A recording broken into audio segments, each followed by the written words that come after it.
Hello दोस्तों, कैसे हैं आप सभी। आशा करता हूं दोस्तों कि आप सभी काफ़ी ज़्यादा अच्छे होंगे। एक बार फिर से एक नई वीडियो में आप सभी का बहुत बहुत स्वागत है। दोस्तों, इस बात का पूरा इतिहास गवाह रहा है कि हमारे जीवन के कई क्षेत्रों में ऐसी दोस्तों कई सारी रिवॉल्यूशनरी खोजें हो चुकी हैं जिन्होंने पूरे मनुष्य जीवन को पूरी तरह से बदल करके रख दिया। दोस्तों, आप आग की खोज की बात कर लो या फिर जो पहिए का आविष्कार हुआ पहली बार, तो आप उसको भी ले लो। ये सभी चीज़ें दोस्तों कुछ ऐसी थी जिसकी वजह से पूरी ह्यूमन लाइफ काफ़ी ज़्यादा सिंपल हो गई और काफ़ी ज़्यादा बदल गई। दोस्तों, ठीक इसी तरह मेडिकल क्षेत्र में भी कई बार ऐसी रिवॉल्यूशनरी खोजें हो चुकी हैं दोस्तों, जिन्होंने मानव की औसत जीवन काल यानी कि जिसको कहा जाता है दोस्तों लाइफ एक्सपेक्टेंसी, उसको काफ़ी ज़्यादा बढ़ा दिया। इसके अलावा भी दोस्तों कई सारी ऐसी खोजें हो चुकी हैं जिसकी वजह से चीज़ें काफ़ी ज़्यादा आसान हो गई। बेसिकली दोस्तों आज की इस वीडियो में भी हम आपको चिकित्सा के जगत से जुड़े यानी कि मेडिकल फील्ड से जुड़े दोस्तों 10 ऐसी खोजों के बारे में बताएंगे जिन्होंने दोस्तों माना जाता है कि मानव स्वास्थ्य तथा जीवन को बेहतर बनाने में काफ़ी ज़्यादा मदद की, और इन्हीं की वजह से दोस्तों आज हम ज़्यादा समय तक जी पाते हैं। तो दोस्तों वीडियो काफ़ी ज़्यादा नॉलेजेबल होगी, आपको इससे काफ़ी कुछ इन्फॉर्मेशन प्रोवाइड होगी। तो आइए दोस्तों वीडियो को हम सभी शुरू करते हैं। तो वीडियो में दोस्तों सबसे पहले नंबर पर हम सभी जिस मेडिकल फील्ड में हुई सबसे बड़ी खोज के बारे में जानेंगे वो दोस्तों एनेस्थेटिक का खोज था। दोस्तों, अगर आपने नौसेना इतिहास के किसी संग्रहालय का जीवन में कभी भी दौरा किया हुआ है तो दोस्तों ये बात आपको डेफिनेटली पता होगी कि पहले के समय में सर्जिकल ऑपरेशंस वगैरह कैसे हुआ करते थे। दोस्तों, आपको जानकर के ये बात काफ़ी ज़्यादा हैरानी होगी कि उस दौरान रोगी ऑपरेशन के दर्द को सहने के लिए लकड़ी के टुकड़े को दोस्तों मुंह में दबा करके काटता था। इसी बात से दोस्तों आप अंदाज़ा लगा सकते हैं कि उस वक्त उसे कितना ज़्यादा दर्द महसूस होता होगा। लेकिन फिर भी दोस्तों पहले लोग इसी तरह से सारा ऑपरेशन किया करते थे। लेकिन दोस्तों इस क्षेत्र में बहुत ज़्यादा एक सुधार हुआ और 19वीं सदी के आखिरी में एनेस्थेटिक की खोज हुई। इसके बाद दोस्तों रोगी को ऑपरेशन के वक्त होने वाले दर्द को पूरी तरह से ख़त्म कर दिया गया।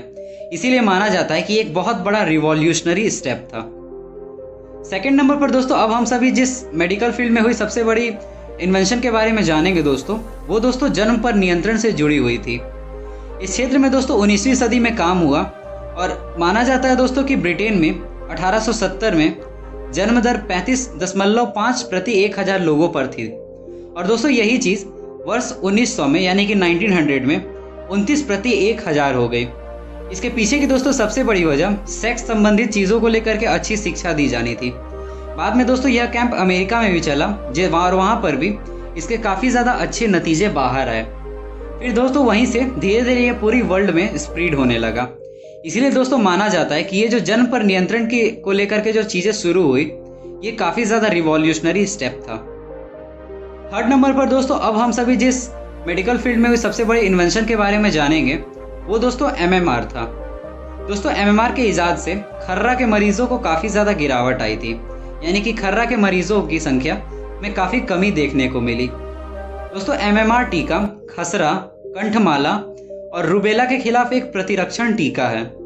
इस टीके के माध्यम से दोस्तों खसरा बीमारी से पीड़ित मरीजों को ठीक किया जाता है। इसे पहली बार मॉरिस हिलमैन ने दोस्तों विकसित किया था और माना जाता है कि एक बहुत बड़ा रिवॉल्यूशनरी स्टेप था। फोर्थ नंबर पर दोस्तों अब हम सभी जिसके बारे में जानेंगे इसका नाम दोस्तों आपने बहुत ज़्यादा सुना होगा क्योंकि ये बहुत ज़्यादा कॉमन माना जाता है। दोस्तों हम बात कर रहे हैं एक्सरे की, जो कि एक चिकित्सा प्रक्रिया है। आजकल दोस्तों ये बहुत ही आम बात है और इसका आविष्कार भी दोस्तों आपको जानकर हैरानी होगी कि अचानक से ही हुआ था। दोस्तों विल्हेम कॉनार्ड ने 8 नवंबर 1895 में इसकी खोज की थी। उसने ही दोस्तों सबसे पहले इसका परीक्षण अपनी पत्नी पर किया था और जिसके नतीजे आज के एक्सरे से दोस्तों काफ़ी ज़्यादा मिलते जुलते थे। इसीलिए दोस्तों माना जाता है कि ये जो एक्सरे का इन्वेंशन हुआ ये एक बहुत बड़ा बदलाव था। अगले नंबर पर दोस्तों अब हम सभी जिसके बारे में जानेंगे वो दोस्तों इंसुलिन है। दोस्तों इंसुलिन माना जाता है कि एक बहुत बड़ा इन्वेंशन था मेडिकल फील्ड में। ऐसा हम इसलिए कह रहे हैं दोस्तों कि क्योंकि इंसुलिन की इजाद से मधुमेह के मरीजों को बहुत ज़्यादा दोस्तों राहत मिली। अब दोस्तों मधुमेह के मरीज अपनी शुगर को देख सकते थे।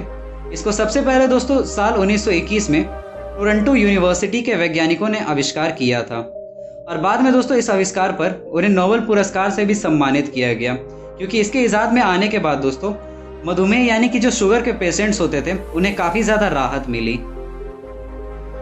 वीडियो में दोस्तों आगे बढ़ते हुए छठे नंबर पर अब हम सभी जिस मेडिकल इन्वेंशन के बारे में जानेंगे वो था दोस्तों IVF। दोस्तों जन्म नियंत्रण अनचाहे गर्भधारण को सीमित करने के लिए माना जाता है कि एक बहुत बड़ी सफलता थी, क्योंकि इसके आने के बाद मानव जीवन में काफ़ी ज़्यादा बदलाव देखने को मिला। दोस्तों उस वक्त इस आविष्कार को कई ज़्यादा आलोचकों का सामना करना भी पड़ा था, यानी कि इसके बहुत ज़्यादा क्रिटिक्स हुए, पर दोस्तों फिर भी माना जाता है कि एक बहुत बड़ा रिवॉल्यूशन था। दोस्तों यह जो इन्वेंशन था वह न सिर्फ अनचाहे गर्भ को सीमित करता था, कंट्रोल करता था, बल्कि इसकी जगह जिनके बच्चे होने की संभावना दोस्तों नहीं भी होती थी, उनको भी दोस्तों बच्चों के पैदा करने में काफ़ी ज़्यादा सहायता करता था। इसीलिए दोस्तों माना जाता है कि IVF का आना एक बहुत बड़ा बदलाव था। 7वें नंबर पर दोस्तों अब हम जानेंगे जर्म थ्योरी के बारे में। दोस्तों रोगाणु सिद्धांत की खोज चिकित्सा विज्ञान में बहुत बड़ी सफलता थी। इसको दोस्तों आप इस बात से आंक सकते हैं कि इसने पूरी तरह से जो चिकित्सा प्रक्रिया होती थी, यानी कि जो भी दोस्तों मेडिकल प्रोसीजर्स होते थे, उसको हमेशा के लिए पूरी तरह से दोस्तों बदल करके रख दिया। दोस्तों ये जर्म थ्योरी, इसकी खोज दोस्तों वर्ष 1854 में हुई, जब लंदन में हैजे का प्रकोप था। और दोस्तों इस खोज ने कई हैजा मरीजों को पूरी तरह से ठीक किया था। इस तरह से दोस्तों देखा जा सकता है कि इसने काफ़ी ज़्यादा जान बचाई थी। 8वें नंबर पर दोस्तों अब हम जिस मेडिकल इन्वेंशन के बारे में जानेंगे वो था दोस्तों पेंसिलिन। दोस्तों पेंसिलिन की खोज एक बहुत बड़ी खोज मानी जाती है। इसकी खोज दोस्तों अलेक्जेंडर फ्लेमिंग के द्वारा वर्ष 1928 में एक अप्रत्याशित घटना से हुई। अब दोस्तों यह कई तरह के वायरस और संक्रमण के लिए इस्तेमाल में होती है। पेंसिलिन दोस्तों पहले एक एंटीबायोटिक थी और अब भी यानी कि इतने साल के बाद भी इसका कई तरह की बीमारियों से लड़ने के लिए इस्तेमाल किया जाता है। इसीलिए ये माना जाता है कि आज भी बहुत ज़्यादा यूजफुल और रिलेवेंट है।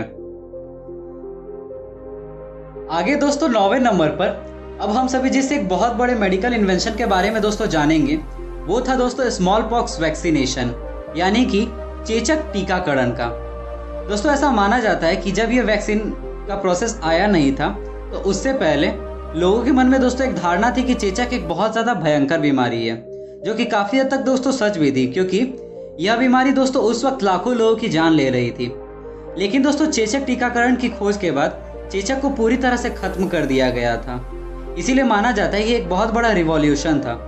दोस्तों चेचक बीमारी से हजारों की तादाद में कस्बों में बसने वाले लोग मर जाते थे, और खतरनाक इसलिए भी था दोस्तों क्योंकि ये बीमारी एक कस्बे से दूसरे कस्बे तक फैलती रहती थी, जिसकी वजह से इसका अंत का कोई पता नहीं था।